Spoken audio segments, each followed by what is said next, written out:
स्वागत है साथी आपको अपने चैनल आर.एस. रमन एकेडमी में। साथी कैसे हैं आप लोग? उम्मीद करता हूं आप लोग अच्छे होंगे। साथी आज हम लोग जीन पियाजे वाइगोत्स्की साहब साथ में कोहलबर्ग और तमाम हार्वर्ड गार्डनर के जो सिद्धांत दिया गया है, जो लगातार आपके सीटेट में, केवीएस एग्जाम में, रीट एग्जाम में, DSSS एग्जाम में, इसके अलावा तमाम टीटी एग्जाम में जो बार बार पूछा जाता है, आज हम लोग सारे प्रश्न को बारीकी से आज हम लोग समझेंगे और बारीकी से साथ ही सारे प्रश्न को हम लोग कवर करेंगे। तो आइए साथी वीडियो को शुरुआत करते हैं। इससे पहले मैं आपको बता दूं, अगर आप भी साथी सीटेट का तैयारी कर रहे हैं, अदर टीटी एग्जाम का तैयारी कर, तो साथी चैनल के माध्यम से जुड़ करके आप अपनी तैयारी को नया आयाम दे सकते हैं। तो सबसे पहले साथी फर्स्ट क्वेश्चन की और हम लोग आगे बढ़ेंगे। फर्स्ट क्वेश्चन है कि लेव वाइगोत्स्की, जी हाँ साथी, लेव वाइगोत्स्की ने बच्चे के स्वयं से संवाद करने की जो विधि थी, स्वयं से संवाद करने की जो क्रिया थी, इसके लिए कौन सा शब्द का प्रयोग किया है? यानी वाइगोत्स्की साहब के द्वारा बच्चों में जो स्वयं से संवाद करने की जो बातें थी, स्वयं से बातचीत करने की जो बातें थी, उसके लिए किस शब्द का प्रयोग किया गया? तो साथी बच्चों जो है स्वयं से बातचीत करता है, स्वयं से संवाद करता है, उसे साथी हम लोग प्राइवेट स्पीच कहते हैं, यानी कह ले तो निजी संवाद कहते हैं या व्यक्तिगत संवाद कहते हैं। तो बहुत सारे बच्चों को आप देखते भी होंगे, स्वयं से वो अपने आप में बातचीत करते हैं। तो बातचीत करने की क्रिया को ही, बातचीत करने के क्रिया का जो शब्द हम लोग यूज करते हैं, वाइगोत्स्की साहब के द्वारा दिया गया है निजी संवाद। तो इसे हम लोग साथी व्यक्तिगत चर्चा भी या कह सकते हैं, व्यक्तिगत बातचीत भी हम लोग कह सकते हैं। इसके अलावा अगला प्रश्न है कि निम्नलिखित में से कौन सा चरण लॉरेंस कोहलबर्ग के द्वारा दिया गया नैतिक विकास के सिद्धांत में शामिल नहीं है? जी हाँ साथी, प्रश्न पूछा जा रहा है कि कोहलबर्ग के द्वारा जो नैतिक सिद्धांत दिया गया था, तो कौन सा चरण इन चारों में से नहीं है? तो सबसे पहले आप लोग समझ लीजिए, डायरेक्ट प्रश्न भी आता है कि कोहलबर्ग के द्वारा किस सिद्धांत का प्रतिपादन किया गया? तो नैतिक सिद्धांत, या ऐसा भी पूछा जा सकता है कि नैतिक सिद्धांत का प्रतिपादन किसने किया था? तो कोहलबर्ग महोदय ने किए थे। अब साथी कोहलबर्ग के द्वारा जो है 4 सिद्धांत इसमें दिया गया, लेकिन 4 सिद्धांत में उन्होंने सिर्फ 3 सिद्धांत को ही प्रतिपादित किए हैं।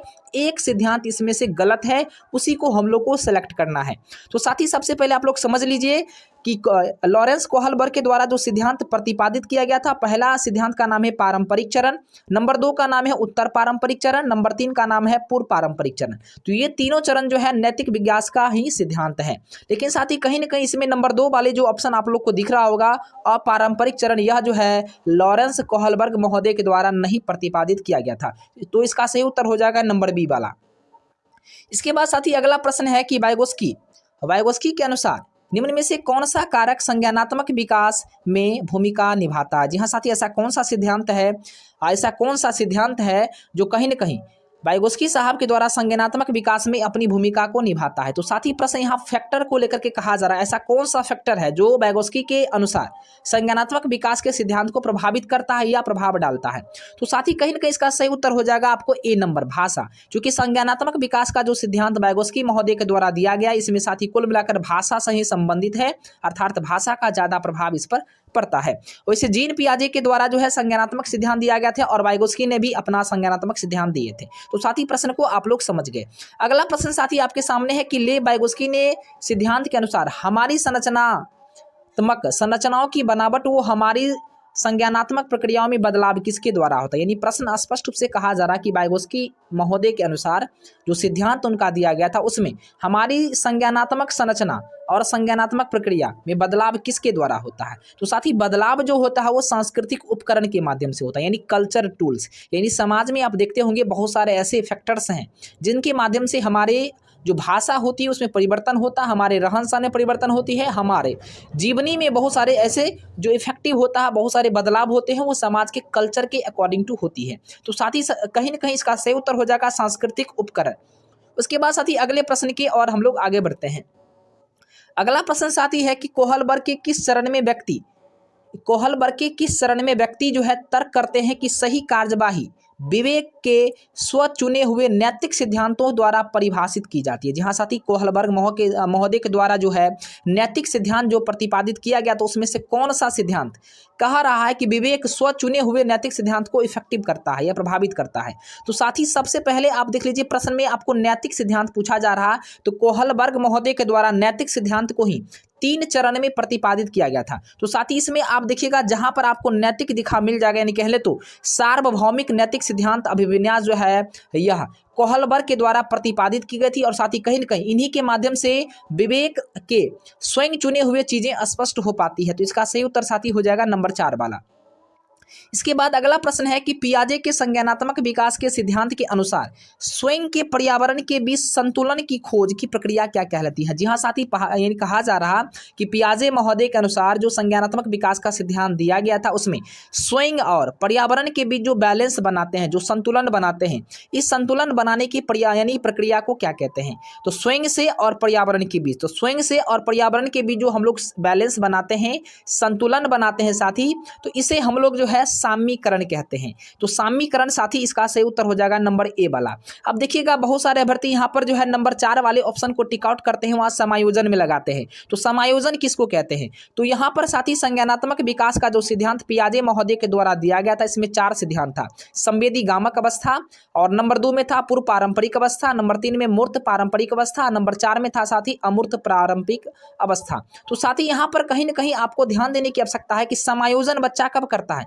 पूर्व ज्ञान को नए ज्ञान से जोड़ने की प्रक्रिया को समायोजन कहता है। यानी कह ले तो पूर्व वाले जो भी उनके पास नॉलेज है, नए चीजों को देखने के बाद उन नॉलेज से उसको जोड़ना, उनमें समाहित करने की प्रक्रिया को समायोजन कहते हैं। लेकिन यहाँ पर स्वयं से जो है पर्यावरण के बीच यानी क्या किया जा रहा, संतुलन किया जा रहा। तो साथ ही यह जो है आपको साम्यीकरण इसका सही उत्तर हो जाएगा। अगला प्रश्न आपके सामने है कि निम्नलिखित में से किसका नाम एक ज्यामितीय सिद्धांत के विकास से संबंधित है जो बच्चों में ज्यामितीय तर्क के विभिन्न स्तरों को वर्णित भी करता है। जी हाँ साथी, वेरी वेरी इंपॉर्टेंट क्वेश्चन है गणित में साथी, यह प्रश्न आपको मैथ में आपको देखने को मिल जाएगा। तो साथ ही ज्यामितीय सिद्धांत का जो प्रतिपादन किए थे यह मुख्य रूप से वैन हेले साहब किए थे। तो ध्यान रखिएगा, गणित में जो ज्यामितीय सिद्धांत के विकास में जो संबंधित है, जिस मनोवैज्ञानिक की यानी हम लोग बातचीत करते हैं, चर्चा करते हैं, तो वो साथी वैन हेले हैं। इनके द्वारा ही विभिन्न स्तरों का जो है वर्णन किया गया था, चर्चा किया गया। तो सही उत्तर साथी ए ऑप्शन हो जाएगा। इसके बाद अगला प्रश्न है कि भाषा अर्जन के संदर्भ में निम्नलिखित में से कौन सा चरण जो है संवेदनशील है। यानी भाषा किस उम्र में बच्चा, यानी किस अवस्था में बच्चा जो है सबसे ज़्यादा सीखता है। तो साथी ध्यान रखिएगा, यहाँ पर प्रारंभिक बाल्यावस्था में बच्चा जो है सबसे ज़्यादा भाषा अर्जन करता है अपने कल्चर के हिसाब से, यानी अपने समाज के माध्यम से ज़्यादा सीखती है। और कह लें तो बच्चा में भाषा जो सीखने की क्षमता होती है जन्मजात होती है। और यह कथन जो है कह लें तो संज्ञानात्मक सिद्धांत तो पियाजे दिए थे, और आपको चॉम्स्की साहब के द्वारा साथी जो है यहाँ पर कहा गया था कि बच्चों में भाषा सीखने की क्षमता जन्मजात होती है। इसके बाद साथी नंबर अगले प्रश्न की और हम लोग आगे बढ़ते हैं। जीन पियाजे के संज्ञानात्मक विकास के अनुसार बच्चे संरक्षण की किस अवस्था में कर पाते हैं। मतलब कहा जा रहा कि बच्चा अपना खुद का संरक्षण, खुद का सुरक्षा यानी किस अवस्था में करते। तो साथ ही इसका सही उत्तर हो जाएगा मूर्त संक्रियात्मक अवस्था में बच्चा खुद का अपना जो है यहाँ पर क्या करता है, सुरक्षा प्रदान करता है, संरक्षण कर पाता है। और सबसे ज़्यादा जो है बच्चा सीखता है पूर्व संक्रियात्मक अवस्था में, बच्चा जो है ज़्यादा से ज़्यादा भाषा को सीख पाता है। और यह उम्र 2 वर्ष से 11 वर्ष के बीच में साथी होता है। ये ऑपरेटिव होता है, यानी कह ले तो पुराने चीज़ों को नई चीज़ों से जोड़ने की प्रक्रिया वगैरह भी इसमें की जाती है। इसके बाद अगला प्रश्न है कि निम्न में से किसने जोर दिया है कि व्यक्तिगत विकास को सामाजिक विकास और सांस्कृतिक संदर्भ में बिना नहीं समझा जा सकता है। यानी किस मनोवैज्ञानिक ने कहा था कि व्यक्तिगत विकास तभी हो पाएगा जब सामाजिक और सांस्कृतिक संदर्भ होगा। तो यानी बिना सामाजिक और सांस्कृतिक संदर्भ के बिना व्यक्तिगत विकास संभव नहीं है। तो साथ ही यह कहे थे लेव वाइगोस्की साहब। तो इसका सही उत्तर हो जाएगा नंबर ए वाला ऑप्शन। इसके बाद साथी अगला प्रश्न है कि निम्नलिखित में से कौन सी व्याख्या हार्वर्ड गार्डनर द्वारा प्रतिपादित जो है तार्किक गणितीय बुद्धि का उल्लेख करती है। तो प्रश्न कहा जा रहा है कि हार्वर्ड गार्डनर महोदय द्वारा तार्किक गणितीय बुद्धि का उल्लेख करता है। तो साथ ही यहाँ पर देखिएगा पहला ऑप्शन है कि मानवीय अस्तित्व के मामलों में सोचने के सामर्थ्य, संवेदनशीलता, यह तो होगा नहीं। ध्वनि व ताल के प्रति संवेदनशीलता, यह तो हार्वर्ड गार्डनर महोदय दिए नहीं थे। स्थानों के पैटर्न को पहचानने में फेरबदल, यह भी नहीं दिए थे, ये तो बिल्कुल संबंधित ही नहीं है। लास्ट वाला ऑप्शन साथी देखिए समस्याओं को तर्कपूर्ण तरीके से विश्लेषण करने, वो मसलों को वैज्ञानिक दृष्टि से विवेचन करने की क्षमता, यह जो है तार्किक गणितीय बुद्धि जो है मुख्य रूप से हार्वर्ड गार्डनर महोदय के द्वारा प्रतिपादित किया गया था। तो साथ ही यहाँ इसका सही उत्तर हो जाएगा डी वाला ऑप्शन। इसके बाद अगला प्रश्न देख लीजिए, बिल्कुल मैं पक्षी से संबंधित प्रश्न आपको बता देता हूं। यह प्रश्न आपको बार बार पूछेगा। कीट के रूप में कॉकरोच को कीट है, इन कीट के अंतर्गत आता है टिड्डी और मच्छर। कॉकरोच, टिड्डी और मच्छर जो है कीट के अंतर्गत आता है। उल्लू, कोयल, बसंत गौरी, बीवर पक्षी, ये सारे जो है पक्षी के अंतर्गत आता है। सरीसृप यानी सरीसृप जो रेंगता है, रेंगने वाला, तो रेंगने वाला साथी कछुआ, छिपकली, सांप, मगरमच्छ, ये सभी रेंगने वाला सरीसृप कहलाता है।